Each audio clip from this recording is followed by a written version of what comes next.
เอกอะไรเนาะเฮ้ยเท่าสักปึ๊บมีอันนั้นเกี่ยวตีโมโหเลยยังไม่ รถบ่ไม่ยิงหรอกปึ๊บค่อยๆเอากันปึ๊บโอ้ป้ายังอันนี้นะ คือลายเท่นี่ฮะลายเท่เฮ้ยนั่นเลยตัวเด้อเพิ่นว่าในป้ายสื่อนี่จะมีมีสื่อแม่นสื่อของแต่ละคนที่ว่าเพิ่นเขียนไว้มียังวะบ่าวเงาให้บ่าวถ้าชอบใส่เสื้อบ่าวยาวอันนี้ของบ่าวยาวอันนี้ของบ่าวยาวมาดูพี่ลึกแค่บ่าวยาวคนยังบ่มาให้ไรก่อนแล้วเนาะป้าวินีแหละคือสิของแบรนด์เนมเนาะเบิ่งจากทงนี่เสื้อยีนตีนี่ป้าวินีก่อนฝ่ายพี่น้องของบ่าวยาวของบ่าวยาวอันนี้เด้อันนี้เสื้อกล้ามบ่2ตัวให้ใครก็ได้ค่ะโอ้อันนี้แล้วแต่บาร์บี้แสบไปเดี๋ยวป้าไว้นี่ก่อนพี่น้องเป็นเสือกล้าม2ตัวของไผ่น้องโบลึกแท้เต็มนี่เลยอันนี้เด้ต้องแก้บ้างอันนี้เป็นฟาเบอร์แบงค์บาร์บี้ว้า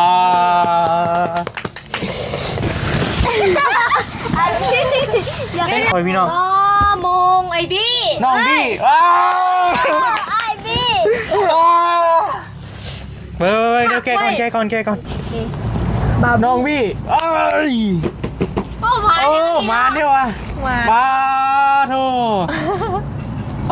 หอมผู้เกิดให้พี่น้องมันขิวหมักโอ้หมักคือมีตีแนวถือใจใช่ปะป้าวินีก่อนไอบี้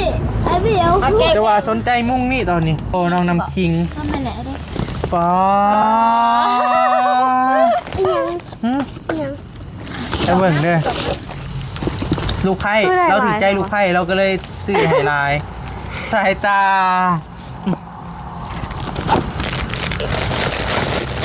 ป้าก็สนใจตัวนี้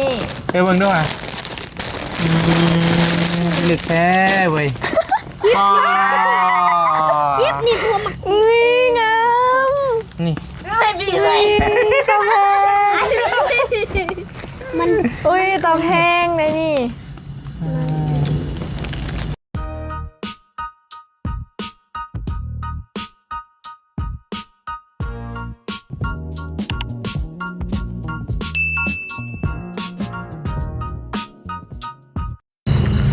เอายังอันนี้นะเฮ้ยฮะ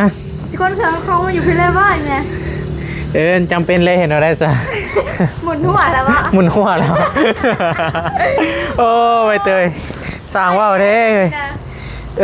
มาโอ้ยพี่น้องบอกได้บาร์บี้ได้ดิโอ้ยมันหมุนหัวแล้วมันยิ่งถึงยิ่งพองเลยหมุนหัวเป็นกล่องปริศนาเดี๋ยวมาถ่ายแกนำกันแมนโอ้มีเสือทายอยู่วันนี้นะโมโหแล้วถ่ายแกนำกันเดี๋ยวว่าตั้งกล้องไว้ล่ะก็สิบอกว่าเป็นกล่องไงได้แล้วก็สุดไปนะเลยพอดีฮากามาแต่สบายดีเด้อเดี๋ยวเจ้าว่ากล่องยังฮะมันเห็นเลยได้สะกล่องยังกล่องเครื่องยังเลยเครื่องไส้หรือว่าพวกจอกน้ำหรือว่าพวกเครื่องอันนี้บ่เครื่องนุ่งของถือนี่แหละเขาเบิ่งนะลองเดาเบิ่งเป็นกล่องปริศนาเลยเขาเดาเด้อเป็นเครื่องนุ่งของถือโดยเครื่องนุ่งเท้ามียังแหน่บ้างค่ะแม่นท้ามียังแหน่ก็หลายอย่างเป็นวะประมาณแบบเขาเดาเด้อเบิ่งจากกล่องเดี๋ยวมาอันบ็อกซิ่งนำกันพ่อพี่น้องพอดีไปจะอยู่น้ำข่อยบ่ยังบ่อยากนอนบ่ยังถือไปนั่งจ่าไปมาน้ำคิงพ่อพี่น้องนั่งพี่โอเคนั่งกล่องบังเลยนะโอเคเห็นอยู่ดอกสบายดีปลาลุงสบายดีปลาลุงก่อนเลยมาเดี๋ยวเบิ่งมุมกล้องก่อนพ่อพี่น้องพอดีฮะก็กลับมาจากไปซอยผู้ประสบภัยน้ำท่วมมาแหละพ่อพี่น้องบอบบี้ก็เลยมานี่เลยแต่มานี่ไปเบิดทีมงานเราเห็นอยู่แม่ไปเบิดทีมงานเดี๋ยวสิมาอันบ็อกซิ่งกล่องปริศนาจากแม่ใจดีจากทางฝั่งไทยเด้อพ่อพี่น้องเพิ่นก็ฝากมาแต่หลายมือแล้วเพราะว่า เอ้ยบอบบี้ฮะกลับไปเอามาให้แต่มุกดาหารฮอดมุกดาหารนี่ตายมือแล้ว ของปริศนาบ่อยนะ โดยกองปริศนา ให้นะ เดี๋ยว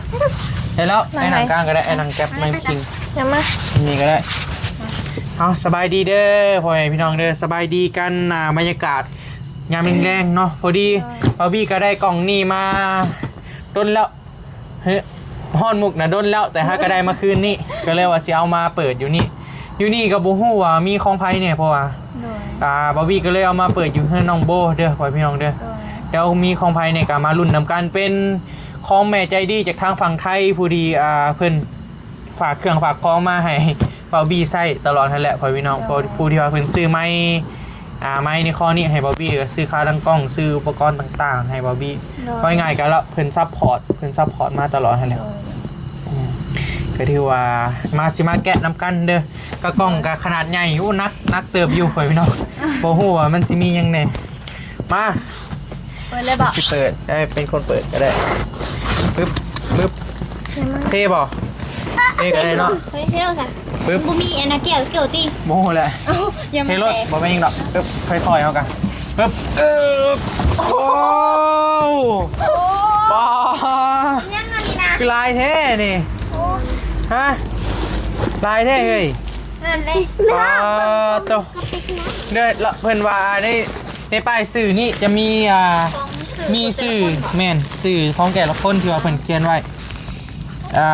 มีหยังวะ บ่าวยาวบอก ให้บ่าวถ้าชอบใส่เสื้อบ่าวยาว บ่าวยาว อันนี้ของบ่าวยาว อันนี้ของ บ่าวยาวบ้าดูพี่ลึกแค่บ่าวยาว คนยังบ่มาให้ไรก่อนแล้วเนาะ ป้าวินี่แหละคือสิของแบรนด์เนมเนาะเบิ่งจากธงนี่ เสือยีนตีนี่ ป้าวินี่ก่อนฝ่ายพี่น้อง ของบ่าวยาวอ่ะ ของบ่าวยาว อันนี้เด้ อันนี้เสื้อกล้ามบ่ เฮ้ย 2ตัวให้ใครก็ได้ ค่ะ โอ้อันนี้แล้วแต่บาร์บี้แสบไปเดี๋ยวป้าไว้นี่ก่อนพี่น้องเป็นเสือกล้าม2ตัวอาจจะเป็นเสืออย่างนี้แหละเนาะครับผม เป็นเสือกันที่เสือยังวะ เสือมีคอป้าไว้นี่ปึ๊บอันนี้ของไผ่เอ้ยของไผ่ น้องโบ น้องโบป้าลึกแท้เอ้ยเต็มนี่เลยเถอะเบิดทงนี่เลยเอาของเจ้าอันนี้เด้ ต้องแก้บ้าง อันนี้เป็นฟาเบอร์แบงค์บาวบี้ว้า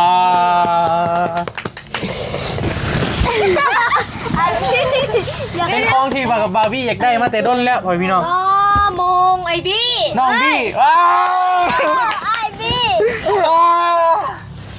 เฮ้ยเดี๋ยวแกก่อนหักอุ้ย สมาร์ทวอทบ่ เลี้ยวหมี่ ของพ่อเจ้าเหรอ เดี๋ยวคือของพ่อคอยว่าจะ เนี่ยคือแต่บ่เหมือนเป็นเดียวกันป่ะจ๊ะ เดี๋ยวเบิ่งก่อนมาเดี๋ยวเบิ่งของเขาก่อนอันนี้ว่าไว้ก่อนอันนี้ก่อนเอาไว้บ่สนใจแล้วเลยบ่สนใจแล้วเดี๋ยวมาเบิ่งมุมก่อนโอ้อยากได้ด้นเลยได้ว่าเท่ได้เบิ่งตัวนี้ดูตัวนี้ของไพ่ตัวนี้เกิดตัวนี้น้องพี่เอ้ย โอ้มา โอ้มาเนี่ยวะบ้าโธ่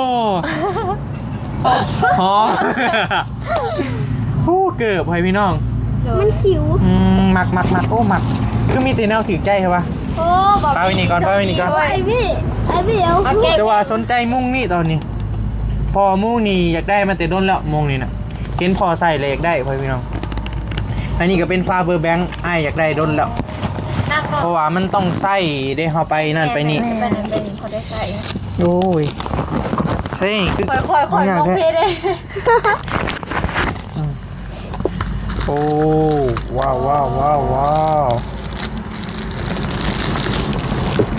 นี่ว้า ของใหม่แล้วนี่เนาะ ของใหม่ งามเหรอง ามวะ ยังคือของพ่อจะเลยเนาะ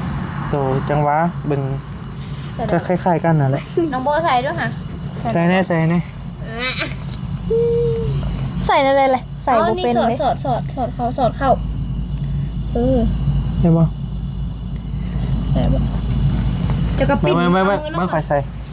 ได้ปะ เมื่อเคยใส่ของพอลลี่อยู่นะ โอ้เอาของเรามาใส่ตอนไหน ไป ผักบ่ ผักเลย โอ้ไปเบิ่งดูค่ะ เท่ 19:46 นาทีแม่นบ่7:46โอ้ถึกเลยเว้ย แมน โอ้มีหวัดแทกความดันมีมึงเด้อ มันรุ่นเดียวกันกับพ่อ มันต้องให้ตั้งค่าก่อน แม่น ต้องให้ตั้งค่าไว้แล้วจึงตั้งแกมันเดี๋ยวมาเบิ่งก่อนมาเบิ่งมามีของไผอันนี้ นมโบ น้องโบว้าว พอได้ผัด พอได้ผัดแปลวเนียน อันนี้ของข่อย พ่ เดี๋ อ ยวนี้ ก็มีเลย ข่อยเป็นบอกเคยสิแล้ว ตัวนี้ สีฟ้า น้องใบเตยว้าวโอ้เว้ย เป็นสีฟ้า ของไผตัวนี้ขนมสายฟ้าตัวนี้ของน้องสายข่อยเอามาดูล่ะตัวนี้น้องบี้ อันนี้มันผับมันอ่านบ่ได้ ของน้องบี้ของข่อยน้องบี้ปาวินี่เอาปาวินี่มาดูล่ะ น้องน้ำขี้งอันนี้นะ น้องน้ำคิง โอ้ ย นมแม่ อันนี้ เอาของเจ้าของไผตัวนี้ อันนี้ก็น้องน้ำขี้เครื่อง โอ้ เฮียน น้องน้ำคิง ทำไมแหละเด้ ป้า ยัง หืม ยัง จะเบิ่งเด้อมีจอกน้ำอุ้ยมีบิ๊กมีซอมีอุปกรณ์การเรียนตัวไหนได้ของไผตัวไหน เคยเห็นไหม น้องสายฟ้า โอ้ของสายฟ้าสายฟ้าใส่แก๊สไว้นี่ไว้ป้า นี่ โต เบิ่งอันนี้ข้างใน อ้าวของเจ้าของข่อยมาไว้นี่ก่อน พี่อ้อย อู้เกิบนี่งามแห้งเลยว่าแท้ราคาพี่เสียวเรื่องอยู่บ่ แกได้นี่เบิ่ง เป็น ได้ เกิบ นี่ เดินป่าเบิ่งคอมโบก่อนก็ได้เอาเมียงเนี่ย อันนี้ของใบเตย ปอกระเป๋า ว้าวว้าวว้าวว้าว นี่ ของไผ่ ของไผตัวน่ะคอมพิวเตอร์เอาตัว อันนี้ของโบ ของโบอืม อันนี้กะของโบ ของโบกระเป๋าเงินกระเป๋าเงิน คือได้ร้ายที่เลยเนาะ อะไรกระเป๋าไม่ให้บ่ร้ายเลยมีสองอัน อันนี้น้องโบ เนี่ยน่ะ กล่องซุ่ม เฮ้ย บ้องวง แกะเรื่องเวลาจิงแกะป่ะ แล้วจังแกอะไรจัง เวลาจิงแกะเนาะ อันนี้กะน้องโบ ก็ได้หลาย อัน เล นี้ ย คืออะไรน้ำหอมเหรอ น้ำหอมบ่ อ่านเบิ่งอ่านเบิ่งอ่านเบิ่ง มา น้ำหอมบ่ น้ำหอมยังบ่ฮู้บ่เคยใส่หอมนะ หอมไป ของแบรนด์นะเบิ่งตรง เรื่องนี้อ่านดูอ่านเป็นบ่ ไม่เป็น โจยัง โจเซ โจเซ่โจเซ่มาริโย โรเซ่เอลเซ่ มึงดู โอ้ อ๋อโอ้ยคือได้ร้ายเฮ้ย นอนปีนี้หนุ่มนอนได้อยู่ ลายดอก โอ้นี่สุดนอน แล้วของไผ่ก็อีกได้ อุ้ย เนาะ นี่สวยนะ โอ้เจ้ามักหนุ่งเลยเป็นปะ แม่นหมักหนุ่มแบบนี้ เป็นเสือเสือยืดเสือกล้ามเพื่อนพี่น้อง นี่เลย พอบีกากลับมาแต่ไปซอยไผ่น้ำท่วมก็เลยมาหนีเลย สวย นี่ของแค่ เอามาเป็นแฟนเดี๋ยวบอก โอ้ย สวยนะเนี่ย แฟนไอ้บีดิ เซบุไซก็จะซัมเพอร์แบงค์ไปหรอกเธอหน่วย10ห้อยพันหมื่น20,000มิลลิแอมโอ้สุดแรกไว้พี่น้องเอ้ย น้องโบ ยังไงนะ ยังเอ้ย ท้องสี ได้ลายดีเน้องหมูขู่เนาะ อุ้ยสวยนะเนี่ย ลายสองอันโอ้ยไก่เด้เนาะ ปันกันใครยังหมด แม อ่ะ นอันนี้เสือโอ้ไปหนุ่มยำหนาวเนาะ โอ้น้องโบนี่ได้ลายดีเว้ย เข้าไปได้สองอัน โอ้ยจากอะไรสำนักอุ้ยน้องโบ ว้าวทู น้องโบ ต้องใส่อัน โอ้ แม่เจ้าหูบ่ ฮะ เจ้าหูเราเป็นแบบแม่แบบไผ่ เราน่าจะถือใจจะแล้วเพราะว่าข่อยก็เป็นลูกชายเราเด้เราน่าจะถือใจลูกไข่เราเบิ่งถักเรานี่นะ ใส่กับผ้า อะไรเนี่ยอุ้ย พอเถอะจะให้ลูกไข่พี่แท้ไหม อุ้ยมีแต่ต้องถึกใจเลย เงินบ่ แต่ว่าคอยได้นี่คอยบ่สนใจเราคอย สวยมากไปมีกระโตหนาหัก โอ้ ว่ะ จัดหนักจัดเต็มเลยเนาะดิกรีเนาะ เขื่อนโบ นี่ก็น้องโบ ขอบคุณค่ะ ยังก็เปล่าหวาน อันนี้คืออะไร มึงดูมันขอน้ำคิงดูว่านี่ คือ ข เอา อน้ำคิงเด้คิงมียังแน่แกเด้อไอบี้ไอบี้แกบ่นี่แกได้บ่ เราหูใจบอล อ๋อโต เป็นสีบัว ขนมบ่พี่น้องเต็มเลยแล้วหัวจะมักสีบัวบ่ คอยหมักสีบัวอยู่แล้ว ครับ บ้าเขาได้ยินตอนไหนเขาถามแล้วว่าเราหมักสีฟ้า แม่นบ่ สีใดกัน กระเป๋าคือเคยเห็นเจ้าพายแบบนี้เนาะ แม่นเคยพาย เป็นยังไง โอ้ โอ้กูสี่แล้วนี่โอ้น้ำคิง เฮ้ยมีแต่อันงามๆนี่อย่างวะ ติดใจเลยแม่นบ่ จิ๊บ เฮ้ย ปอ เสือ เสือ คือบางเหรอ ที่ดึกแท้นี่ ใส่ลงหวัดก็ได้ ไอพี่อันนี้มันเหม็นยังนี่อันนี้ ถึกใจแม่ถึกใจลูกไผ่จานไห่แบบเต็มระบบเลยโอ้ ก็ไม่ลูกไผ่ โอ้แม่ไอ้บีได้นี่นะ เอ้าก็แม่ไอ้บีฝากมาให้ นี่ เออลูกไผ่เราถึกใจลูกไผ่เราก็เลยซื้อให้ลายสายตา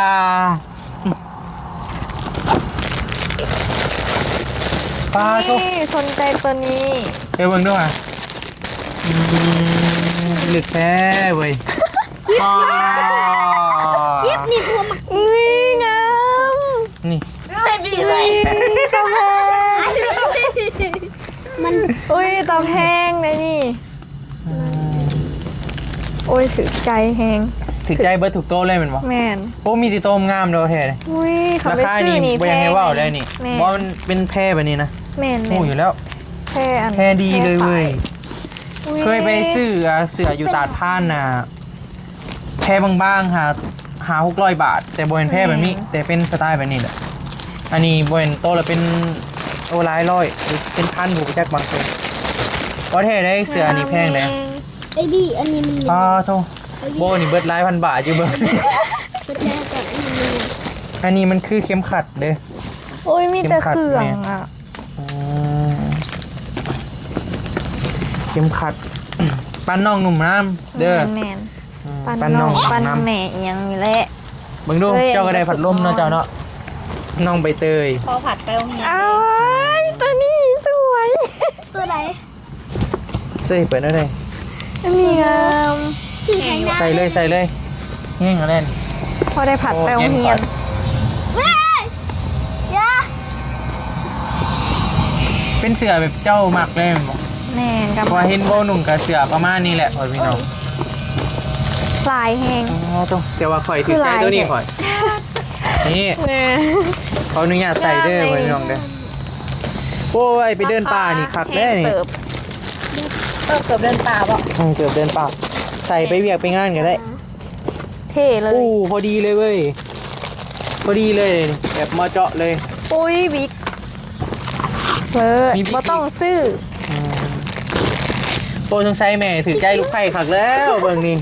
จันไห้เต็มระบบแม่งอะลิ โอ้ลายแหง โอ้ย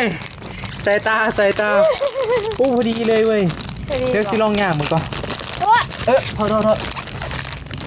อู้คัก อุ้ยบิ๊ก นุ่มเว้ย มาเนี่ย กระ มัน ซับ บอก กระ เป็น ซับ เกิดใหม่ให้ไอบี้เลย ฮะ มันบอกเป็นเกิดแบบ เป็นอะไร มันบอกเป็นเกิดใหม่ให้ไอบี้เลยแกเลย โอ้บ่แก้แล้วเนาะ ใส่เล เอา ย ใหม่เด้ มันเป็นเกิดเก่าแล้วไอบี้ทำ ปลาโตได้ลายลีลูกไผ่เนาะ บ่ไม่ลูกไพ่ แม่ข่อยจันไห้เต็มระบบเลย ลายแหงยอมแบบ อ๋อโต เอ้ยกัมี่ตัวนี้ บัสเมสซี่ เบลพาย ทางเอาพายมันคิดเลย ลายแหง ได้ยังไหนเบิ่งดูน่ะ มีกิฟต์มีบิ๊กแล้วก็มีเสื้อผ้า เสื้อผ้านี่คือแบบถูกรุ่นเลยนะเนาะ แม่ ปลา ถึกใจสุดกันนี่แหละเสื้อยืดนี่แหละ อันนี้ไอ้พาย งามแหง ไปโรงเรียนบ่เหลือไปหลินก็ได้ ได้เบิร์ดไปโรงเรียนก็ได้ น้ำคิงได้ยังแน่น้ำคิง ได้คัน ฮะ เครื่อง น้ำคิงได้ยังแน่ น้ำ อื กิ๊บกับ ม เข็มขัดโต กล่องที่สองกระตา โอ้น้ำคิงได้ลายเนาะน้ำคิงได้ลาย กระเป๋าของแท้ ลายบนใด สีด ฮะ นี่ผมเอาโบก่อนลายนี่ กระเป๋ากองเทศสีดำบ่ ำสีด เป็นแกนใส่มาในอะไร ก็ได้ได้มีเท่าไหร่กินได้ ำชุ ปะ ด บ้าง เอียง อ่าน ได้ มา ปะได้โอเคเด้อ ตัวนี้ กระเป๋าของแท้พูดแสดงว่าเบิ้งอ่ะ กินตรงแท้เลย อืม เอ้ยนี่เพิ่นแทมอันนี้มา อันใดเอ้า พี่ เพิ่นใส่ในนี้มาให้ โอ้ยเป็นเนื้อดีเอ้า เมื่อกี้ อ่านบ่เป็นภาษาอังกฤษหรือเราเขียนอะไรวะ เออไอ้โบอ่านได้ ของแท้ได้โบแล้วว่านะรักษาไว้ดีๆเด้อ แม่นว่าสิให้แม่แหละ ถ้าฮอนเงินก็เอาไปขาย นี่ ถ้าบอกหอด ฮอนเงินแล้วเอาไปขายเด้อ น่ารัก รักษาไว้ดี อันนี้น่าจะเป็นน้ำหอม ๆอืม หอมนี่เลย โอ้แต่ว่าเราจัดหนักจัดเต็มเลยพ่อ พั พี่ ด น้อง ลม กิลึกลีนี่อันนี้มันของเบาเงาพ่อพี่น้องโอ้เบาเงานี่ กระเป๋า พี่ซีแมนของเป็นเสื้อยีนได้พ่อพี่น้องเสื้อยีนเบาเงาเด้อเบาเงาอยู่ไซเบา อ เงา ยู่ใส่ บอกยัง ซิมารุ่นอันนี้ ถ้ารุ่นคลิปต่อไปอ่ะนะ โอเค เออพ่อแต่ว่าสุด ได้หลายเท่วะ ได้หลายเฮง เพิ่นคือไฮไลท์แท้ แต่ว่าบาร์บี้มันได้แต่แนวแบบถือใจเลยพ่อพี่น้องนี่อันนี้บาร์บี้ ไอ้พี่เอาดึกกับ อันนี้คืออยากได้มาแต่ดนๆแล้วแต่ว่าราคามูลค่ามันนักเติบอยู่พ่อพี่น้องเนี่ยเป็นของแท้มูลค่ามันนักเติบอยู่ก็เลยว่ายังบ่ทันซื้อหั้นนะเพราะว่ากำลังเก็บเงินซื้ออยู่ มันจำเป็นเพราะว่าเฮาไปป่าไปดงต้องได้ใช้อันนี้คือฟาเบอร์แบงค์20,000มิลลิแอมคือว่าต้องมีนั่นแหละพ่อพี่น้อง จริงไฮไลท์แท้ พอเดิน ก็ถือว่าประมาณนี้แหละพ่อพี่น้องก็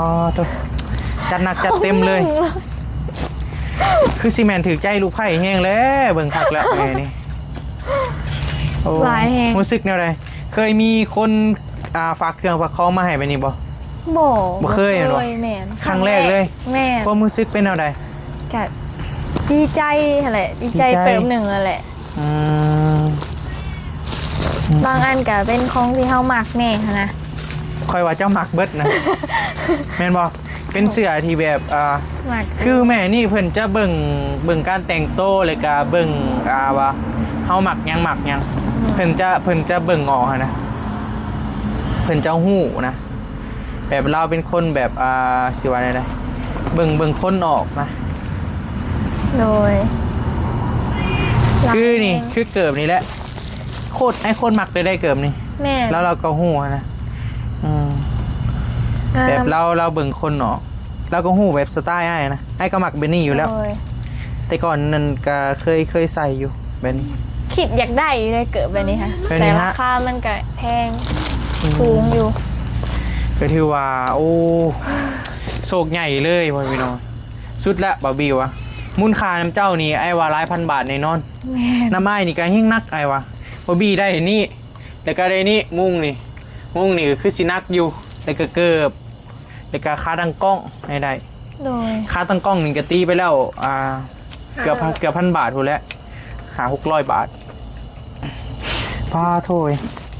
สิว่าได้ ตกใจเลย ตกใจดีว่าแท้เลยไอ้ก็ตกใจ ถุงญ่เอง แต่ บ่ โบ เคยได้แบบนี้ โบนี่ จักเทื่ คือแบบได้ร้ายกว่าหมูเลยโบ โอ้ย ถ้าหรือว่าอันนี้ของเรา แม่นเนาะเจ้าก็ได้ร้ายคือ เอ๊ะ กัน นี่ เดี๋ยวแบ จะ บ กระได้เขิงไปโรงเรียน แล้วก็มีของน้องทรายเนี่ยมีของสายฟ้า มีของใบยาวเลยก็ไว้เด้อ มีลายอยู่ค่ะพี่น้องเดี๋ยวอ่านน้ำป้ายแล้วเพราะว่าเราเขียนมาตามป้ายอะนะความรู้สึกเป็นอะไรความรู้สึก บอกบ่ถึงเลยแม่นบ่ บ่เคยนะ บ่เคย แม่น บ่เคยได้แม่นบ่ แม่น ตัวคอยพี่น้องบอบบี้ก็อึ้งได้ว่าแท้ได้เราเห็ดแบบเต็มทงเลยอะนะจิกซิวาเนี่ย บอกป้า เนต้า ป้าคือสิเวิร์ดลายเติบแหละธงนี่ เจ้าก็ฮู้เนาะเพอเจ้าก็เป็นคนมักซื้อเสือบ่ แม่น ก็ฮู้ราคาเนาะ มัก น้ำคิงสิไปนอนแล้วบ่มีแต่ขอบคุณทางแม่ใจดีไว้ล่ะไว้ว่าเป็นบ่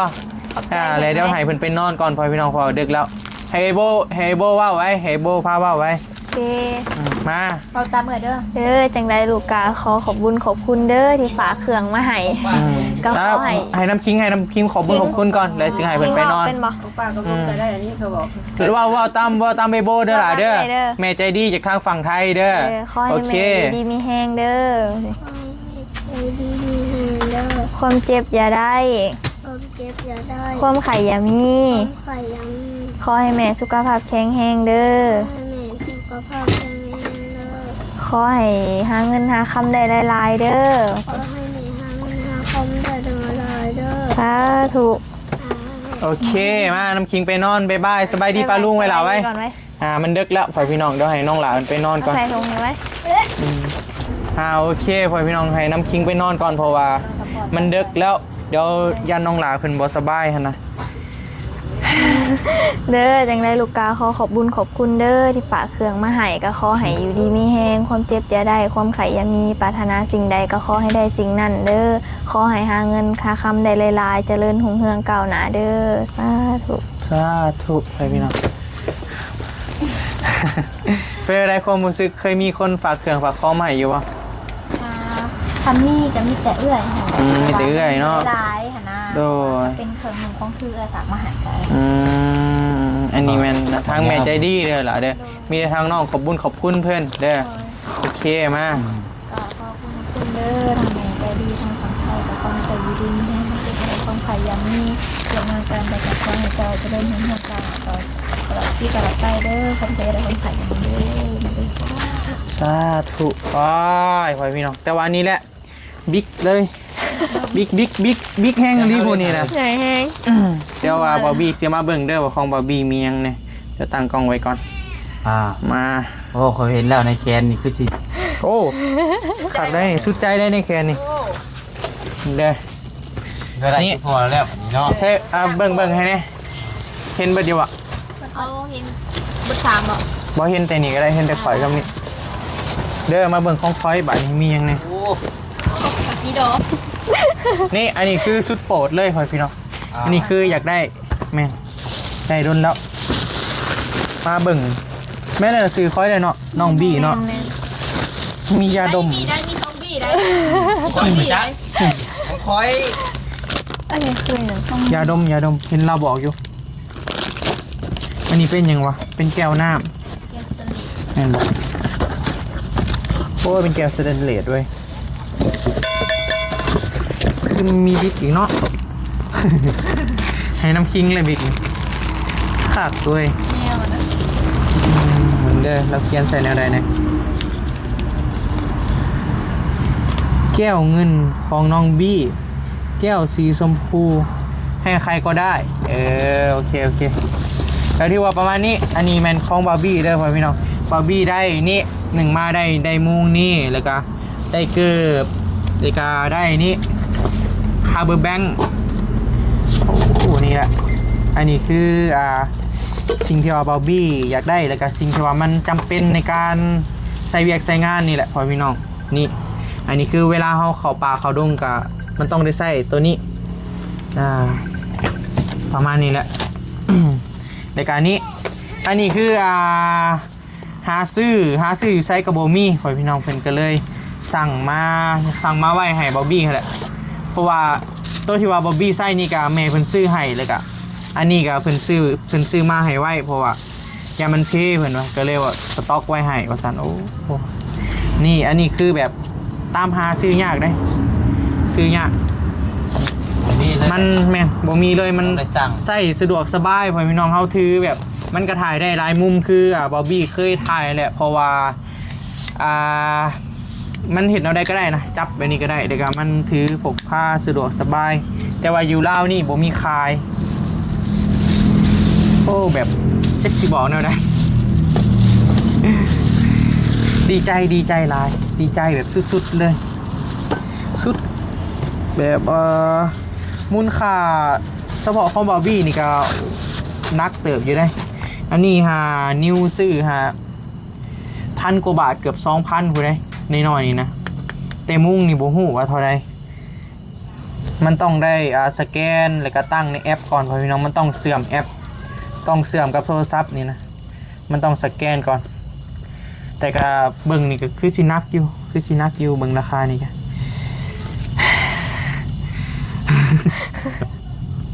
สุดนะโบเนาะอันนี้ ตกใจ เบิ่งนี่ เลย คือสิถือใจลูกไผ่แห้งและเบิ่งแม่ข่อยนี่จัดให้ลูกไผ่แบบจัดหนักจัดเต็มเลยพ่อพี่น้องคือสิถือใจและเบิ่งคักแล้วเราแบบเราซื้อให้แบบเตค่าให้อันขับเครื่องมาเรานี่คือว่าเจ้าสุดเลยได้สุดเลยได้ พิเศษเลยว่า พิเศษเลยว่าแท้เลยแบบระดับ30 รายการอยู่เนาะในนี่ฮะนะมีเสือมีครบหมดเลยนะเราจัดให้เบิ่งคือสิถือใจเลยเนาะแม่เนาะคนนี้เนาะเอาคนนี้เลยว่าแม่ เพิ่นก็ซอยบาร์บี้มาตลอดเลยพ่อพี่น้องเอ้ยก็ถือว่าเป็นอีกแม่คนหนึ่งที่แบบบาร์บี้นับถือเนาะพ่อพี่น้องเนาะเพิ่นซอยมาแบบสุดๆเลยแหละมีเรื่องเล่ายังก็ปรึกษาเพิ่นดีใจล่ะว้าวยังบ่ถึกเลยคือแบบมูลค่าที่ว่าได้มานี่โอ้สุด รักเติบ เอาก็มีแต่ประมาณนี้แหละพอพี่น้องบอบบี้กามาแกะกล่องเนาะเป็นกล่องปริศนาเนาะกับนี่ก็มีของแซ่ผ้ามีของยังนำแล้วเมื่อเราบอบบี้ก็สีเอาไปให้เพิ่นตามรายสื่อนี่แหละเด้อพอพี่น้องก็ถือว่าได้รับเครื่องแล้วเด้อแม่เด้อก็โอ้สุดๆละเอาทางลูกบี้เองก็ต้องขอบคุณทางแม่หลายๆเด้อเนาะที่ว่าซัพพอร์ตแล้วก็คอยสนับสนุนลูกคนนี้มาโดยตลอดเนาะกาลูกบี้ก็ขอให้แม่อยู่ดีมีแห้งความเจ็บอย่าได้ความไข่อย่ามีปรารถนาสิ่งใดขอให้ได้สิ่งนั้นสมความมุ่งมั่นปรารถนาอย่าเจ็บอย่าจนเฮงๆปังๆลำๆรวยๆเด้อแม่เด้อแม่ให้ลูกมาซ้ำนี่ก็ขอให้กลับคืนไปหาแม่ร้อยเท่าพันเท่าเด้อแม่เด้อสุขภาพร่างกายแข็งแรงอยู่เป็นห่มโพห่มไส้ของลูกตลอดไปเด้อสาธุโอ้ยเนาะพี่น้องเนาะจนแบบอึ้งเลยนะจากแนวสิวาเลยได้ยานวดแล้วข่อยบาทนี่ยาหมองให้ใครก็ได้นะเราปันกันใช้ก็เป็นยาหมองนี่แหละพ่อพี่น้องก็ถือว่ามื้อนี้ก็ไปแจกเครื่องพ่อพี่น้องแจกเครื่องก็ถือบันเป็นประสบการณ์ใหม่ๆเลยก็โอเคแต่ว่าจิตใจบ่อยากดีปานใดพ่อพี่น้องเลยพอว่าเห็นเอื้อยลงไปเนี่ยนะตอนแรกก็แฮปปี้อยู่ห้ามอะไรก็ห้ามบ่อยู่ให้เพิ่นลงไปโอ้บอบี้แบบถ้าเป็นยังมานี่คือสิให้อภัยตัวเองบ่ได้ละพ่อพี่น้องก็คือเราเบิดเลยธนาคาร บ่แบบอยากให้เล่าอีหลีได้บ่แท้เลยแต่บ่เคยอยากให้แต่เกิดมาบ่เคยอยากให้เรามื้อนี้แบบโอ้หึนเราเองอีหลีบอกอย่าไปจ้องเราได้ก็โดดไปว่าปอตัวก็ปลอดภัยก็โอ้ดีใจเห็นเราขึ้นมาก็โล่งใจพ่อพี่น้องแบบบอบี้แบบหึนแห้งอีหลีในมื้อนี้ได้แบบโอ้เฉียดๆแล้วได้แบบเราขี่เหือไปเลยกับ